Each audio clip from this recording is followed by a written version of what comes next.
വിശുദ്ധ മത്തായി എഴുതിയ സുവിശേഷം 5-ാം അധ്യായം 17-ാം തിരുവചനം. ഞാൻ ന്യായപ്രമാണത്തെയോ പ്രവാചകന്മാരെയോ നീക്കേണ്ടതിന് വന്നു എന്ന് നിരൂപിക്കരുത്, നീക്കുവാനല്ല നിവർത്തിപ്പാനത്രേ വന്നത്. ആകയാൽ നമുക്ക് ന്യായപ്രമാണത്തെ ഒന്ന് നോക്കാം. ലോകപ്രസിദ്ധമായ 10 കൽപ്പന അടങ്ങുന്ന പുറപ്പാട് പുസ്തകം 20-ാം അധ്യായത്തിൻ്റെ 1 മുതലുള്ളതായ വചനങ്ങൾ.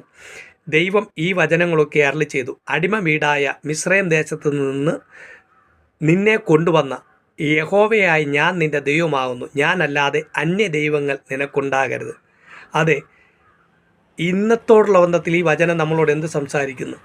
പിശാചിൻ്റെ അടിമത്വത്തിൽ നിന്ന് വീണ്ടെടുത്ത നമ്മുടെ ദൈവമായ കർത്താവല്ലാതെ മറ്റൊരു ദൈവം ഒരു ക്രിസ്ത്യാനിക്കുണ്ടാകരുത്. എപ്പോഴാണ് ഒരു ക്രിസ്ത്യാനിക്ക് മറ്റൊരു ദൈവം ഉണ്ടാകുന്നത്? നമ്മളൊക്കെയും നമ്മളെ ഉണ്ടാക്കിയ ദൈവത്തെ, നമ്മളെ വീണ്ടെടുത്ത ദൈവത്തെയാണ് സേവിക്കുന്നത്, അല്ലാതെ മനുഷ്യനിർമ്മിതമായ ദൈവങ്ങളെയല്ല സേവിക്കുന്നത്.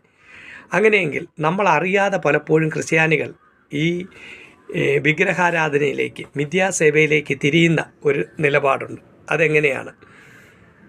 ആവർത്തന പുസ്തകം 28-ാം അധ്യായം 14-ാം തിരുവചനം. ഞാൻ ഇന്ന് നിന്നോട് ആജ്ഞാപിക്കുന്ന വചനങ്ങളിൽ യാതൊന്നെങ്കിലും വിട്ട് ഇടത്തോട്ടോ വലത്തോട്ടോ അന്യദൈവങ്ങളെ പിന്തുടർന്ന് സേവിപ്പാൻ തിരിയരുത്.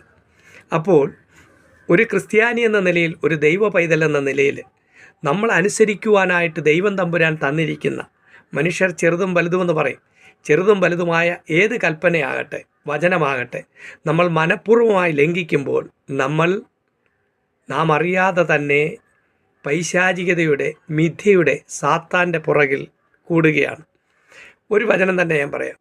നമ്മൾ സഹോദരങ്ങളോട് ഹൃദയപൂർവ്വം ക്ഷമിക്കണമെന്ന് തിരുവെഴുത്ത് പറയുമ്പോൾ, ഈ ലോകത്തിലെ മണ്ണെ പ്രതി അല്ലെങ്കിൽ ഏതെങ്കിലും ഭൗതികമായ ചില വസ്തുവകൾ, സ്ഥാനമാനങ്ങൾ, കുടുംബ ഓഹരി, മറ്റെന്തുമാകട്ടെ, ഏതിനെ പ്രതിയെങ്കിലും നമ്മൾ നമ്മുടെ സഹോദരങ്ങളോട് ക്ഷമിക്കാതിരിക്കുമ്പോൾ നമ്മൾ വാസ്തവമായിട്ടും സ്നേഹസ്വരൂപനായ യേശുക്രിസ്തുവിൻ്റെ പാതകളെയല്ല, പിന്നെ പിശാചിൻ്റെ പാതകളെയാണ്, രക്തദാഗിയായ പിശാചിൻ്റെ പാതകളെയാണ് അനുഗമിക്കുന്നത്. അങ്ങനെയാകുമ്പോൾ നമ്മൾ നേരിട്ട് അന്ധകാരത്തെ, പിശാചിനെ നമസ്കരിക്കേണ്ട, വചനലംഘനത്തിലൂടെ നമ്മൾ നമസ്കരിക്കുകയാണ്.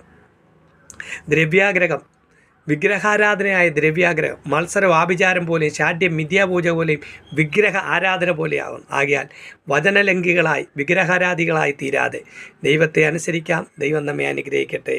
Thank you.